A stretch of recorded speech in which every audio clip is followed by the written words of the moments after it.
So we're spending our year on two things. The first thing is to be mechazik our mitzvah of tefillah, and the next thing is on Parshat Shavuot. So let's start off where we began this last week. We're on the page in front of you. Take a look at Oz Beis.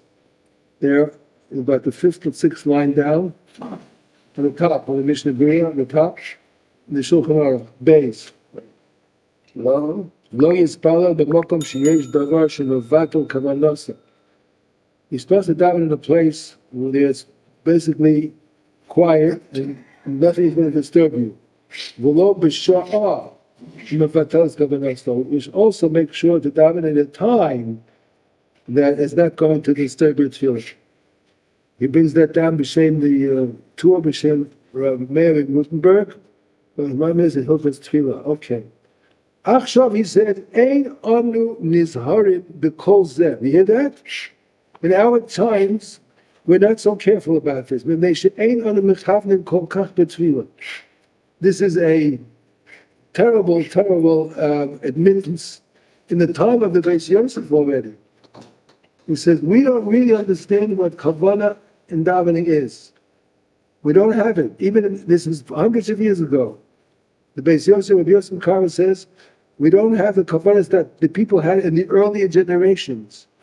They davened, and when they davened, they got to a point where they totally cut off from the world. That's how people used to daven. Totally cut off from the world. You have to realize you're standing in the presence of Melech, Molchei, Melachim. That koach, that energy that has power of life and death. And when you're standing in such a presence, you cannot be with your mind in someplace else. It's got to be totally focused and concentrating with no other thoughts interrupting at all. So you have to be really disconnected. Now what people used to do in order to be able to do that, they made a lot of preparations before davening. I was always wondering, I told you about this maybe before, and I used to live in New York before I came here many years ago. I lived in Crown Heights where 770 was, Chabad. And all the shuls on Shabbos morning, most of the shuls start 9 o'clock. That was the standard time for starting davening in the Shabbat for Friday morning. And Chabad started 10. It always bothered me. Why are you starting 10 o'clock? Very often it's after the Zman of Kriya Shema already. And over here, I spoke to Rabbi Weinberg about it once also. He starts here 9:30 Shabbos morning. Many parts of the year, it's after the Zman of Kriya Shema. And the people who come here, not all of them are aware that we have to say Shema before the Zman. It's a mitzvah d'oraisa. It's a b'shach b'chol of kumbecha. How much time do you have of kumbecha to wake up in the morning? So Chazal give us a certain amount of time. That's considered, if you say Shema, in that time, you'll be makayim of kumbecha. But people who come here many times, or all kinds of people, they have no recollection of that at all. And it's a sense, it's being machshil the tzibur. Start at a normal time. I don't know when. I don't have a complete list of all the shuls in the city, but many of the shuls start 8:30 Shabbos morning, which is a time which is acceptable for most people. Shuls are full. Okay, we'll start 9 o'clock, but to start 9:30 and 10 o'clock in New York, I couldn't understand it. I could not understand it. I was told that part of the reason is that they have to spend a lot of time preparing themselves before davening so that they can daven properly. And how much time do they spend? Sometimes an hour sitting and contemplating and meditation. This is the way they were brought up. That's why they start at 10 o'clock. Go to the mikveh. Go to the mikveh also? Yes, of course. Go to the mikveh. And so that explains it, but that doesn't mean, look, I'm not the one who could decide what Chabad does. They have a Rebbe, they have Rabbi before them, they have their Shita. Not for me to say it bothered me, but once I found out what's behind it, so it's a little bit easier for me to take it. But and the point is, for us as well, in order to daven properly, you have to prepare yourself before you start davening. That's what he's saying. Don't daven in a place where you're going to have disturbance or a time you have disturbance. He says, but we don't give too much attention to that because we don't put that much time into the kavanah anyway. Why not? Because we don't spend time before the davening preparing. Come, get up in the morning, you go to the mikvah, you take a shower, whatever it is, you get dressed, and you go to shul. That's it. Sometimes people sit down, they have a nice little snack before davening, coffee with cake and all that. All kinds of things people do before davening. I'm not talking about that right now. But the point is that... But it's a good thing to do the morning blessings at home. It's part of the preparation. Well, it depends. I mean, some people like to have somebody else answer amen to their brachas. So if you're alone at home, there's no one to answer. So some people like to say the brachas in shul. It's it's an individual thing, But you don't have to have someone to answer the brachas. You could say the brachas and the point is, you have to. Every person has to do what's good for himself. How is he going to arrange his morning so that he can do the best possible davening? You have to arrange it in such a way that it's set up for you so that you can daven properly. First of all, it's a mitzvah d'oraisa. And secondly, it's one of the pillars that hold up the world. Avodah is tefillah today. We don't have korbanos. So that's what it is. The point is, you have to put in time in preparing before you actually daven. Okay. Let's go to the next. As far as the kavanah, take a look. We did this last time. It's kedai to take a look at it again. Look at the page down below in the Mishnah Berurah. You'll see you have a few lines there underlined. You see that of the underlining in the Mishnah Berurah? The Sefer Eliyahu Rabbah. Hevi b'shem Hitzer Hashla. V'zel Shalom. Sugula lahavir machsheves chutz. If you want to make sure that all kinds of external thoughts don't enter your mind, here's a way to help prevent it. It's not going to guarantee, but it helps. Shekodim hatvila, ya'avir gimel pamim, yad yamino al mitzvah. Take your hand before you start Shemona Esrei and put it over your forehead 3 times, left 3 times, and think of this pasuk. V'yomar b'chol pam leiv tahor broli Elokim. Create for me a pure heart. V'ruach nachon chadesh b'kebi, and give me a proper spirit. Do that 3 times. If you make that effort, you see, HaKadosh Baruch Hu is going to try to help you because he wants to see that you're really sincere. If you're sincere, he's going to come and help you. V'chein, he says, and now interesting that he says, Yoma, normally before, when I say in the morning, Baruch Hashem Go'al Yisrael, and then I say, Hashem S'vazai Tiftach. Normally there's not supposed to be any hafsaka between Go'al Yisrael and Shemona Esrei. It's supposed to touch Shemona Esrei. So Baruch Hashem Go'al Yisrael, the next thing is Hashem S'vazai Tiftach. But that is not considered a hefsek. It's a part of tefillah. It's a part of strengthening the tefillah. So therefore you're allowed to say it. It's not, I'm saying it, it's not the Mishnah Berurah saying, it's the Shla is saying it. The Shla is saying, you can say that pasuk, Leiv tahor broli Elokim, Ruach nachon chadesh b'kirbi, you say it 3 times, putting it over your head, and your kavanah is on your forehead, means it should be a protection for your mind, to keep your mind pure and clear. And he said, now look, he says, V'chein im bolo machshavas chutz b'toch ha-tefillah. What happens in the middle of davening? You get all the thoughts come into your mind, middle of davening happens. Yishtok ma'at. The first thing is stop moving your lips. If you're moving your lips and you keep on davening when other things are in your mind, it's just a big joke. It's a big joke. I mean, we have to realize, we don't realize we're standing in the presence of HaKadosh Baruch Hu. He sees right into us, right inside us. You can't fool Hashem. You're saying words of tefillah and your mind is all of someplace in Hawaii, I don't know where it is, someplace else. You're making a joke out of the whole tefillah. So therefore, at least at the time when the thoughts come into your mind, you have to be on top of it. You have to be on top of it. Be aware of your situation And for the moment, when one of the thoughts in your mind, at that moment, stop for a moment. Stop. Yishtoch V'yav, and then take your hand again in the middle of Shemona Esrei.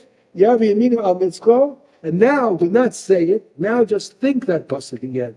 It's an easy pasuk to remember, and if you walk in the street, you want to just go over it. You could say the pasuk all the time. You ask Hashem to give you pure thoughts. Give me pure thoughts. I don't want to have all kinds of thoughts in my mind, especially now in El before Rosh Hashanah and until the Sarasi Mechua.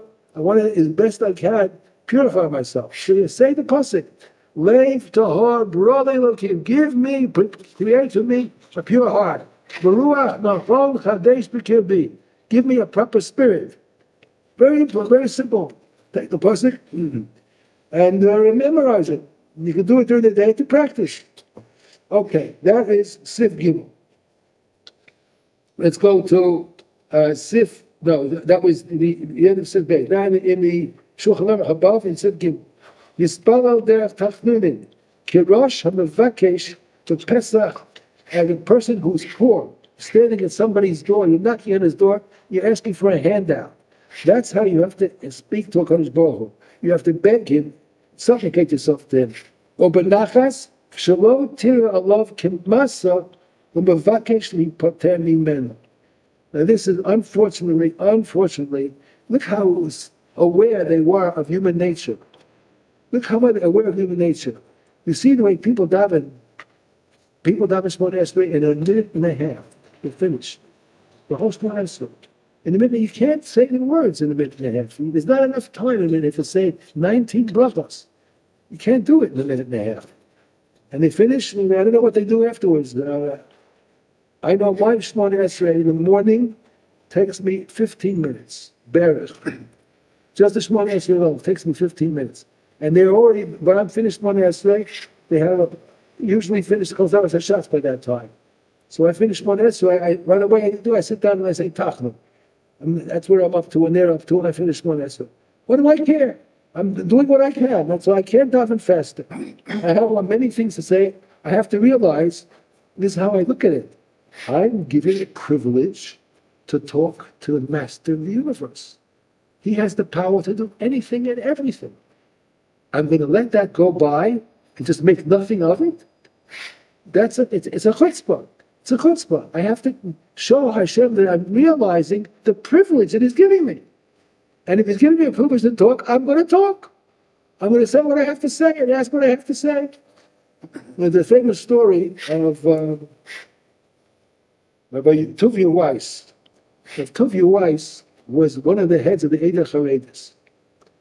He was on the kinder transplant after World War II to England. There were 1,000 children who were taken to England, and they worked it out that somehow these children were allowed, the Nazis in Maximum allowed them to go, and they were in England, and King George, or King Charles, I remember which king it was at the time, was coming to meet them. And he was coming with his entourage, and the children were lining the streets. I guess hundreds on each side, and he's going to come down with his entourage. The King of England's coming, and he's coming. As he's coming down, out of the sides, one child runs out towards the king.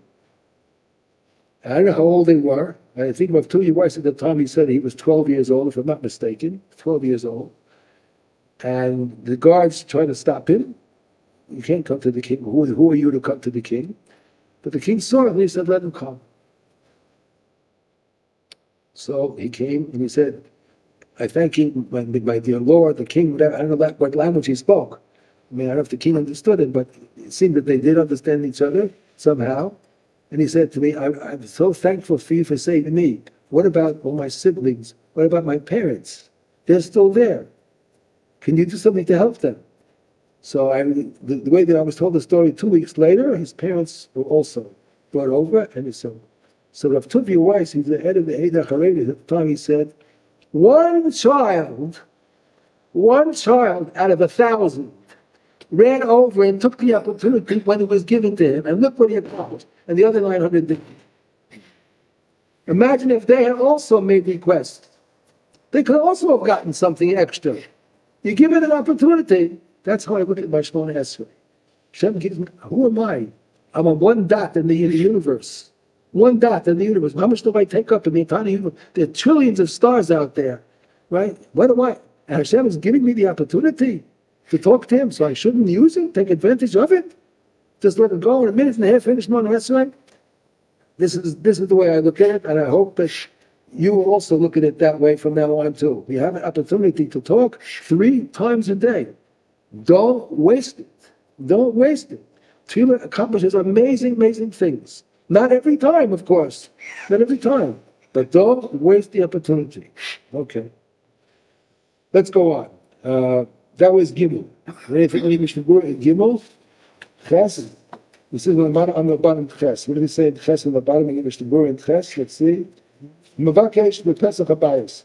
Look at it as if you're standing at the door begging for some handout. You're knocking on someone's door. That's how you're begging HaKadosh Baruch Hu for a handout. So he said to Mr. Bur in Ches, Hu inyan echot rotze lomar sheyomro minachas b'loshen tachtonim. Your Shemona Esrei should be said very, very calmly, in a supplicating way, in an asking, a begging way. As if you're asking for mercy. Look what he says. You have to put into your heart.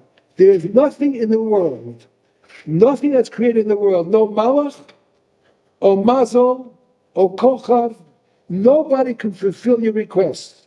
No stars, no constellations. The malach so key in it's only is what anything that comes has to come with his accent, with his consent. It may come through then, but he has to press the button to say yes. So you're talking to the boss. Make sure you realize that at the time and speak accordingly. Okay. How are we doing here? 11:20. All right. I think maybe we should go over to the Parshat Shavua. No. Any questions or comments on this? No? Okay. Yeah, what do you want to say? What was that borderline when you had like exactly 10? You got 10 people? 10. Yeah. Looking around. You have to have the person that's leading does not count for the repetition, right? If you have only 10 people, yeah. So then you're the one, not you, but the person who's last is holding up the method. You don't have to think about that at all. Yeah. You don't think about that at all. No, that the person who's leading it doesn't count in the minion? He does, yeah. If you have 9 plus a shlich tzibur, Yeah. that's all. I tell you, okay, that's Then what fine. did you say? That's fine. I'm saying that if someone is not finished, well, that's right. Because of the repetition, that could They don't count. I mean, you're supposed to have, if you have only 10 people exactly, you should have 9 people answering Amen. You should have. Okay. So he's wondering about what you can have the holding up the whole seaboard because of your Shemona Esrei, but that's not your problem. That's not your problem. You're davening, you do what you're supposed to do. On the contrary, they should learn from you. Yeah, what do you want to say, Yaakov? No, because you said about the 10 people, but I remember in our shul in Milano, Yeah. whatever was the crowd, if there were 6 people listening, they started. Let's start. L'chatchila, you should have 9 people answering Amen. 9. L'chatchila, 9 people answering Amen. Okay, we go to the Parshah. Tavo. Tavo. Amen. This is what. Let me ask him. Yeah. It starts Tavo, and you take the fruit. No. You should wait 3 years. Well, I mean, it's possible. Yeah, it could be. It could be. Why you should? Bikurim. He's talking about Bikurim first. The congregation Pri Adama. That's how we're talking about Bikurim. The other things, Excuse me. all of. Bikurim you can take before the 3 years. I think so. Yeah, but I think so. Right. Okay. Yeah. All right. See, we only have one session on the Parsha. So what are we going to do in this session? All right, so there's a couple of things here which are important. Let me see. Let's do this one. Yeah, we're not going to do the entire Parsha. Of course not, we can. The Baal Shem Tov picks on, individual psukim, and he says what he has to say about them, and we're doing it on the Parsha. Okay. There's one, in Kisava you also have all the klalos, the brachos and the klalos. So one thing he says here is an interesting thing, on the pasuk, you have to think of it as your life is in front of you, and it's all dependent on certain things. As if your life is hanging in front of you, and it's dependent on certain things. So he says, Baal Shem Tov, on this pasuk, it's a very important pasuk because it's nogea to every person. I think we've mentioned this before. People of our kind, our nature, our status, we are, let's call it, balabatim of a certain level of observance, and we feel generally very good about ourselves. I go to shul, I make brachos, I say birchas hamazon, I give tzedakah. I'm doing a good job. Doing a good job. I'm okay. I'm okay. I'm not, a leftist, and I'm doing what I'm supposed to do. So he says this is a wrong attitude. It's a wrong attitude. You have to look at it this way. You have to realize that things are hanging on a hanger, and it's opposite. What does he mean to say? Tzorech ha'adam, la'olam says in Baal Shem Tov. Tzorech ha'adam she'imtza be'avodaso l'Hashem Yisbarach eis zechisaron. This is sort of the opposite of what we might think. On the one hand, we're told, Ivdu es Hashem b'simcha. Ivdu es Hashem b'simcha. You always have to be b'simcha. Different Melech said that Baruch HaKodesh. If in Tehillim, you say it every single day, in Mizmor L'Soida. Ivdu es Hashem b'simcha. The Shlomo asks a very interesting question. He says, how can you be b'simcha on Yom Kippur? Ivdu es Hashem b'simcha goes on 365 days a year. On Yom Kippur, can you be b'simcha? You don't know what the psak is going to be. What's going to be the next year? You're going to live, not going to live. You'll be healthy, not healthy. Chas v'shalom. You don't know what's going to be. How can you be b'simcha on Yom Kippur? How can you be b'simcha? So he says, therefore, the Shlomo says, on Erev Yom Kippur, when you have a Slidim of Sekes, be b'simcha there. But on Yom Kippur itself, you're not expected to be b'simcha. It's a day when you're fasting, and you're worried about what's going to be in Pesach. Avinu Malkani is saying all the time, and you're saying Vida all the time. How can you be b'simcha on Yom Kippur? I was so surprised to see that in the Shlomo. So surprised. Who am I to criticize the Shlomo? But I'm so surprised. I'm saying this way. I'm surprised. I don't understand why he wrote that. I have a better answer. I think I have a better answer. What does simcha mean? What does simcha mean? You have to be b'simcha. What does it b'simcha mean? That means you have to be laughing and dancing and bubbling? No, that's not what simcha is. We have a Maimar Chazal. Ezehu ashir hasameach b'chelko. What does simcha mean? Simcha means an inner content. That's what simcha is. An inner content. I am content with the situation. But let me ask you a question. A God that gives you another year of life, and He gives you ahead of time warnings, or He gives you reminders. Prepare yourself. I'm giving you a chance to make corrections. I'm giving you a mitzvah of tshuva. I'm giving you an opportunity to correct your mistakes. And I'm giving you a day which I have set aside for slicha, mechira, and kapara. The first Yom Kippur that we had, when Moshe Rabbeinu came down with the second luchos, Vayomer Hashem salachti kidvorecha. So the day of Yom Kippur is dedicated for slicha, mechila, kapara. Is that not an expression of Hashem's love to us? Every year He gives it to us. You can say, I'll give it to you once in 10 years, or once in a lifetime I'll give you such an opportunity. To give it to us every single year, is that not an expression of Hashem's love for us? Why should I be b'simcha on Yom Kippur? Of course I'm going to be b'simcha. As we said before, but that one boy who took the opportunity, the king is here. He ran out to the king. On Yom Kippur, he's here. He can't get closer than it is on Yom Kippur. And he's giving me the opportunity to make corrections and to improve myself. I shouldn't be b'simcha. Of course I'm b'simcha. I don't have to be dancing to be b'simcha. I have that inner content, that inner awareness that Hashem loves me, and I see that He loves me because He has set aside a day when He's willing to be soleach u'mocher. All I have to do is show that I'm going to change. That's all. That's the simcha. I don't understand why the Shvar said you can't be the simcha in Yom Kippur, because you're worried. I'm not worried. What's going to be is going to be. I'm going to be happy with that also. Be happy with whatever it's going to be. Whatever Hashem decides for me, I'm going to be happy with that too. And I'll tell you something, this is a different way of looking at this. Try to understand it well. We're always asking for arichas yamim.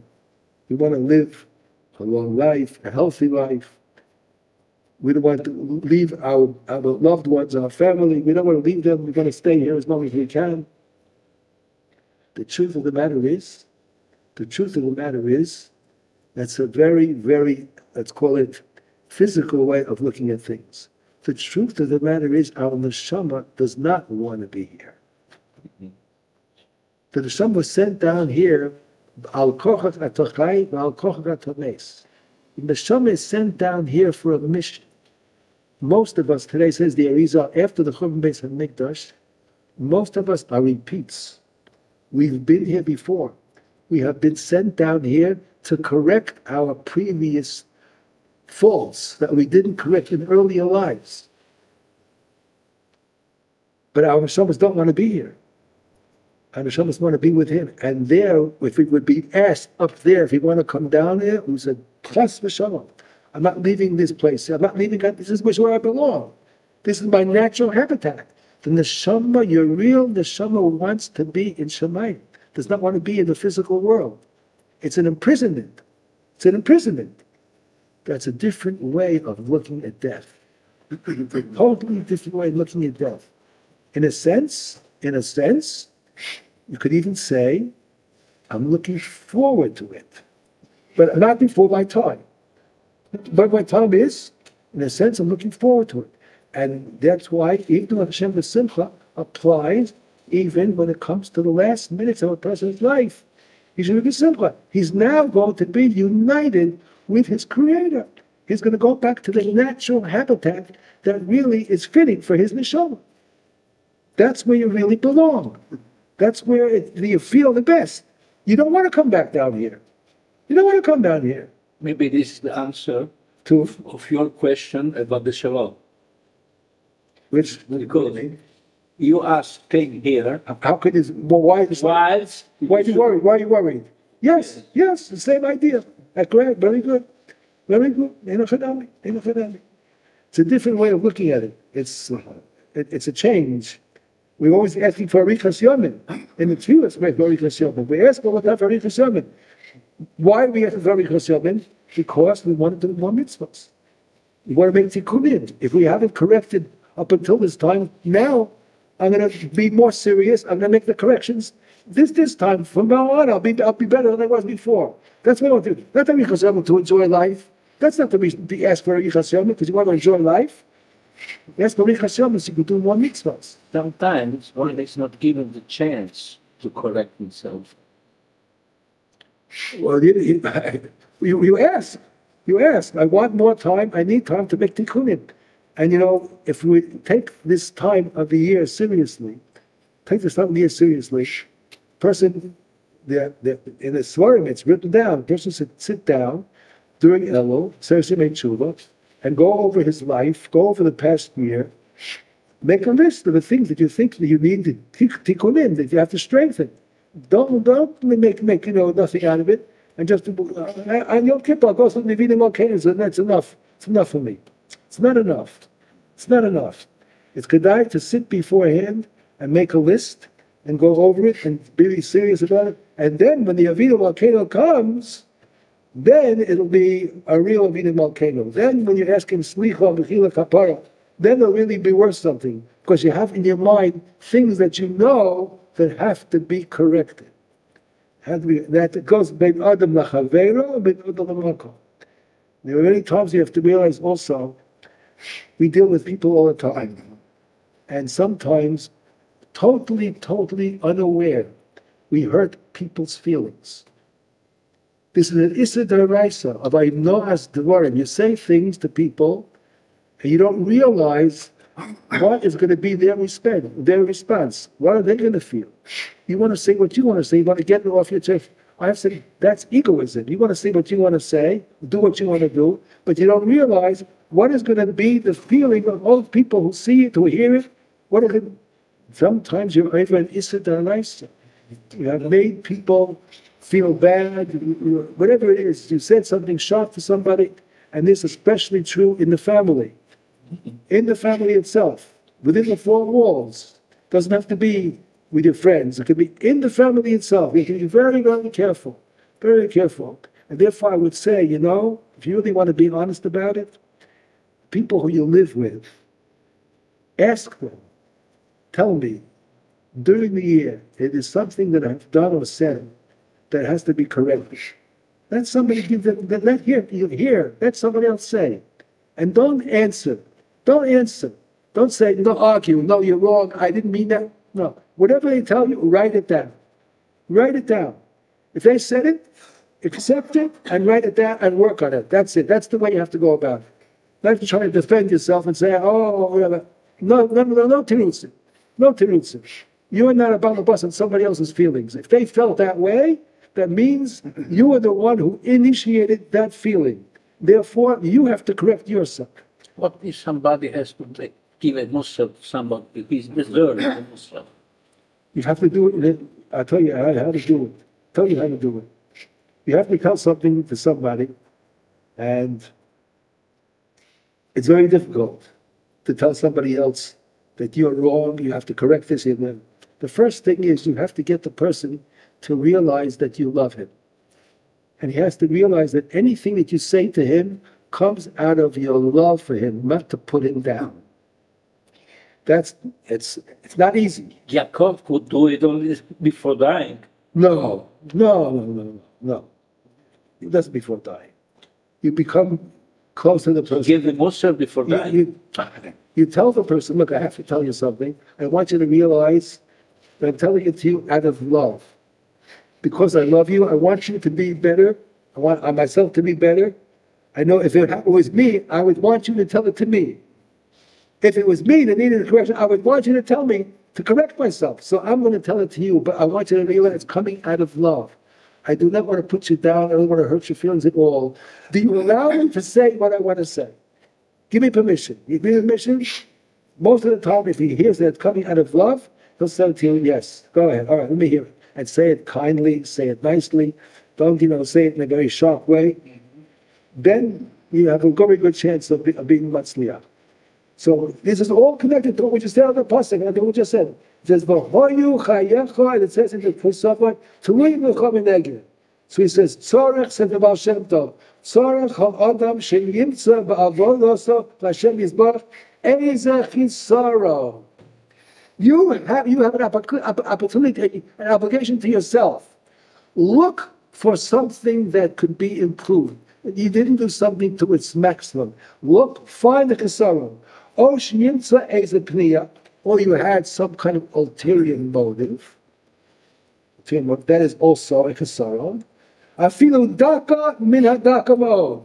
Even though the smallest, the slightest thing, don't push them off. Don't push them. Say, it's nothing. As we say in Yiddish, a kleinigkeit. Don't say it's a nothing. It's okay. I got more important thing to do. If you found something that needs correction, write it down. Or you didn't do it, the mitzvah, with enough, let's call it exuberance, without love for Hashem. כשעובד אחר כך על השם יזברך במצווה הזאת, ינזהר שיעשה עושה ביראה ובאהבה. If you feel that you did the mitzvah because that's the routine. That's the routine. For instance, daily davening. It's a mitzvah. Do you do the daily davening be'ava or be'yira or not? That's what we say before we start a mitzvah. L'shem yichud kutz brichu, but the chilu or rechimu. The chilu or rechimu is Aramaic for ava and yira. The chilu is yira, the rechimu is ava. Do you do your davening every single day? It's a habitual thing you do every single day. Do you have that feeling? I'm doing it out of my feeling of awesomeness for you, Hashem. You're awesome, and also out of ava. And if you feel that you're not doing that, here's something that you can work on. Before I start the davening, I'm going to have these feeling of awe. I'm standing in the presence of God, Melech Mochem Lochem, and I also want to feel the ava. He is giving me the opportunity to speak to Him every single day. Which master, which king can you come to every single day and talk talk your heart out? Only Hashem gives you that. Yosef Mashasa, but now you can daven better than you did before. If you don't find any ulterior motive, after you found this one, don't think that you're Yosef, you're finished. I found something. It's the only thing that you have that you found, just one thing. Only one thing, there's nothing else. After you worked on that and you wrote that down, now look for something else. Because you have to understand, the more you think about it, the more you evaluate Hashem's greatness, and the Ava and the Yira are more fitting.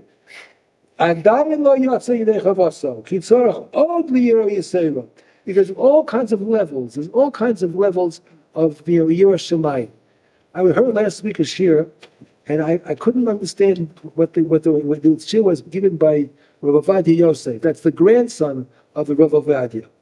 So he said in a shir last week, the highest level that a person can reach is Avodas Hashem B'Yira. I said, Yira is the highest level? No. Ava should be the highest level. Ava, not Yira.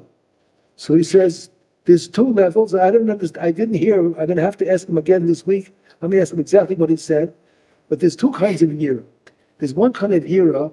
You're afraid of what's going to be the result. What kind of punishment am I going to get? That's called yiras ha'onesh. But then you have what's called yiras ha'romamus. Oh. It's a feeling of awe. You're standing in the presence of the master of the universe. Not afraid of the onesh, but just the actual being, his presence. The master of the entire world and creating the entire world. That's a higher level, he's saying, here's Harabamus than Ava. I don't think that's so. I don't think that's so. Because Ava, Ava, if you think about the word Ava, Aleph, Hey, Beis, Hey. What's the gematria of Ava? It's 13. Aleph, Hey is 6, and then Beis, Hey is 7. 7 and 6 is 13. What is the gematria of 13? The gematria of 13 is Echad. Echad. When you have Avos Hashem, you're united with Hashem. What could be higher than that? What could be higher than being actually united with Hashem? If I have such a love for Hashem, that means I'm united with Him. And the Baal Shem Tov says it in other places, you know where a person is. Where is a person? Well, where I am. I'm sitting here, so I'm here. If I'm in the street, I'm in the street. His mind. Oh, very good. Baal Shem Tov says, no. You really are where your mind is. That's where you really are. That's who you really, the Panemius is. Remember, you were sent down here from this world, you are neshama. The neshama is in machshava. It's in machshava. The guf is just a clothing. But the real person is his machshava. And where your machshava is, that's where you really are. And if my machshava is to be united with Hashem, connected with Hashem, what could be higher than that? Years arose, I have a year, I'm a little bit afraid. I mean, it's not a fear of onesh, it's a fear of the awesomeness of Hashem, the grandeur of Hashem. But still, because of that fear, I'm a little bit distanced from it. I'm afraid to get too close. But Ava, what can be greater than Ava? To be united with Hashem? Zivuk. Huh? Zivuk. Zivuk is Ava. Zivuk is Ava. Why not? But I think at least it should start with fear. Well, yeah, that's obvious. Yeah, sure. Well, I don't know that it is, because a lot of Hasidic teaching is everything's going to be all right, you're a good person, whereas other teachings are more, you should really fear. Well, Work on that. I mean, they do that because they want to bring people in. People have so many problems. People have so many problems in their life, and they're lacking in simcha, lacking in ava. So they have to see that as an attraction, and that changes their whole attitude. So then they're okay, but afterwards they probably tell the truth. Okay. All right. So you have this union of the Yira and the Ava, and you have to realize you can improve on the Yira and Ava also. The Yira is a Pnina Daka Yoser, and then you have to look for even, fine little differences which may be lacking. A fine thing, not something major. That's also something that you can work on. You never thought about it. Really, I have something, it's really some kind of a personal interest that I have. Why am I asking for this? What do I want this? Am I really doing it l'shma, or doing it for Hashem, or am I doing it for myself? And very often, deep down in the mind, the person doesn't realize he really has his own interest in mind when he's asking for something. This is a very, very difficult area. Very difficult area. To do something l'shma means doing something only for Hashem, which means absolutely no personal interest. I'm doing it only and absolutely for Hashem alone. Any other interest that a person has is what we call, listen to this, I'm going to tell you a big chiddush. We have the times of blowing shofar, we have 100 kolos on Rosh Hashanah. Now the Ashkenazim and the Hasidim and the Sfardim, they split it up differently. Everybody has the first 30 before Musaf. Now you have a question of when are you going to have the next 30? Sibling? The Ashkenazim have it after Shemona Esrei, not during the silent Shemona, during Chazaras Hashatz. The Hasidim, the Sfardim, they do in the middle of the silent Shemona Esrei, they blow another 30, which is problematic. Why is it problematic? Because it's disturbing. Everyone's holding it in a different place, and you have to stop your davening and listening, and it's sort of upsetting.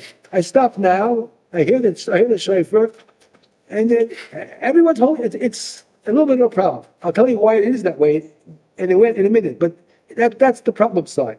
Then you have the next 30 in Chazaras Hashatz, and after Shemona Esrei by Kaddish at the end, you have again either 30 or 10. According to the Yisrael, it's only 10. According to the Ashkenaz, they have 40. Okay. Now, let's think it this way. You have 30, 30, and 30. Let's look at those. When you have the Tekiyah Shofar, first of all, the bracha that we make,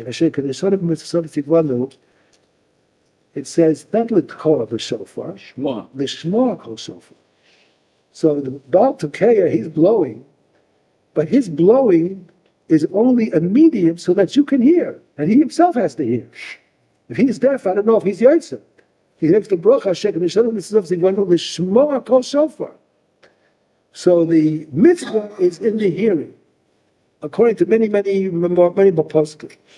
Now, when you say you're listening to the shofar, I hear. He's blowing shvua, shvarim, shvua, tkiya. I hear. I heard. I'm not to the mitzvah. No. It's much, much deeper than that. When someone talks to you, very often you say to him, I hear what you say. What do you mean by that when you say I hear what you say? I mean, you understand what he's trying to say to you. You get the message. The same thing applies to Shmias Kol Shofar. There's a message in the listening to the shofar. The message. Now there are many messages, and there are many different levels of kavanah. I'm going to give you a simple one, and you'll understand exactly what I mean. The first, we have the three major averos that we have in Torah. Three major averos. Avodah Zarah, Gili Arayos, Shvichus Dam. Those are the three major categories of averos. Avodah Zarah, idolatry, Gili Arayos, immorality, And then you have bloodletting, shvichas damim, of all kinds. Now, you can say, avoid the zara. Where do I come to avoid the zara? I don't go to church. I don't bow to the Muslim things. Where's the way to avoid the zara? What do you me avoid the zara? What's it no good to me? Ideology. Well, no, not even ideology. Listen to this. Listen to this. It's going to be a chiddush to you, but you'll understand how true it is. Worship of Hashem means only Hashem and nobody else, and no thing else. Only Hashem. If you do something, as we're talking about here in the Baal Shem Tov, for personal interest, you think deeply into yourself, why am I doing this? Why am I doing this? Let's say, take a mitzvah of sukkah. You sit in the sukkah. Are you doing it only for Hashem, or are you doing it because you enjoy sitting in the sukkah? You're doing it for yourself, your enjoyment. If you're doing it for your enjoyment, then you're not doing it for Shem Shemayim. You're doing it for yourself. Listen to this now. Listen to this statement about Rabbi saying that self-enjoyment is a form of avodah zarah. You're worshiping something else other than Hashem. You hear that, Rabbi saying? When you do service or worship to Hashem, it's only to Hashem and to nothing or nobody else, including yourself. If you do for yourself, it's a form, of course, it's not real avodah zarah. You're not bowing down to a statue, wherever it is. But it's a form, it's included in the category of avodah zarah. It's a strange kind of worship. You're not doing it for Hashem. So therefore, when the first 30 colors are blowing before Musaf, we have to think in our mind, the first 30, I want to be mavatal, the Yetzer Hara for avodah zarah. The second 30, I want mavatal, the Yetzer Hara for Gilui Arayos. The last 30, I want mavatal, the Yetzer Hara for Shvichas Damim. And the last 10, the mavatal, the Yetzer Hara for Lashon Hara. Easy kavanos. Easy kavanos. Remember, the mitzvah is lishmoa kol shofar, and you hear, you understand what the shofar is trying to tell me. The shofar is trying to tell me that I want to be mavato, the Yetzer Hara, for all those three things. Avodah zarah, Gilui Arayos, Shvichas Damim. Now, But if do a simcha, if do a simcha, sure, b'simcha, v'adai. I'm happy Hashem's giving me the opportunity. I'm happy for it. Every year He gives me another chance. I'm thrilled. I'm thrilled. You want to go to a king, He lets you come in, you're happy if you get once in your lifetime a chance to come into the king. Here, not only a chance to make amends, to make corrections. And He gives me a special time during the year, and you have a whole year to prepare for it. Of course I'm b'simcha. Inner content. The inner content, I'm happy for that. And therefore, when the first 30 blow, and with what to be mevatel the Yetzer Hara for avodah zarah, think of it that the Yetzer Hara for yourself. You do things for yourself. It's included. Don't think that you're not an idolater and you're part from the whole thing. If you do things for yourself only, which you have in the back of your mind, you have your self-interests of some kind, that is a section or a reasonable facsimile for us, who are not really avodah zarah. We don't worship other gods. We worship ourselves. That's not another God. I'm supposed to worship Hashem. I do the mitzvah, I sit in the sukkah for Hashem. I can enjoy it also, fine. But my main concentration, I said, He gave us the mitzvah, I'm doing it for Him. I sit in the sukkah. I can enjoy it also, but I shouldn't do it for myself. I should do it for Him. how can a normal person make a complete bitul atzmo? That's the job. That's the job. You hear Rabbi Yaakov asked, how can a normal person be mavatal himself? Totally. That's our avodah. To do our best. That's our avodah. We're not here for ourselves. We're here to do a mission. We do it to make correct. We want to serve Hashem. That's all. That's what we're all. Now, I asked you before about why they blow the second colors in the middle of the Psalm Shemona Esrei. With the Ashkenazim do it seems to make more sense. Everyone's together, all listening. They stand up for Tchiyah Shofar, the Chazor Hashat. Makes more sense. Do it in the middle of Psalm Shemona Esrei. The answer is, what is the second set for? The second set is Gili Arayas. Avodah Zarah, Gili Arayas, Shvichas David. Gili Arayas is something which is done b'seisa. Something that's done quietly, but no one sees. No one knows about it. That's the Shemona Esrei. The Psalm Shemona Esrei is the time for the second Kodesh. For that reason.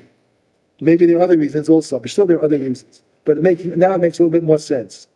Since Gili Arayas is something which is done, not in public, you do it quietly when no one sees.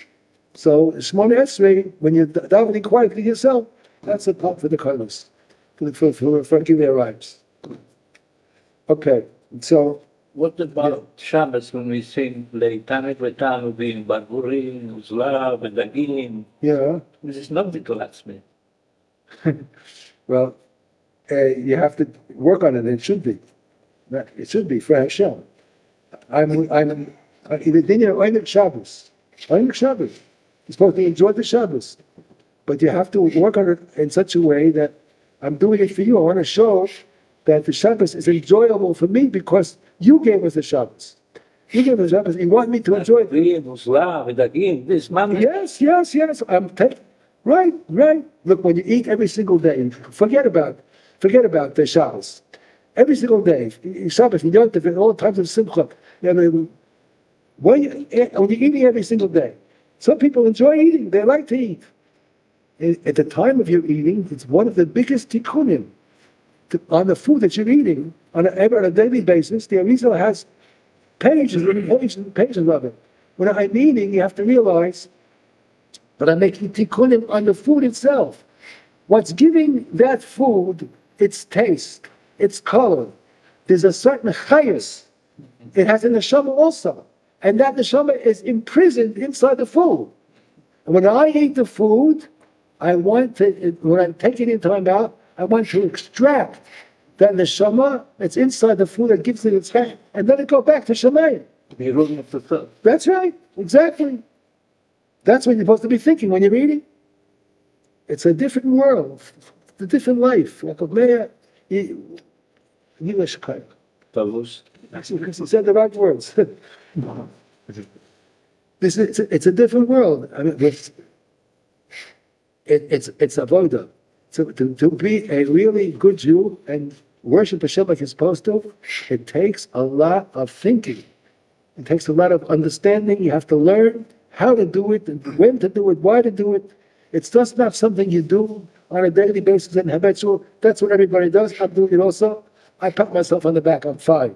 That's what the pasuk says.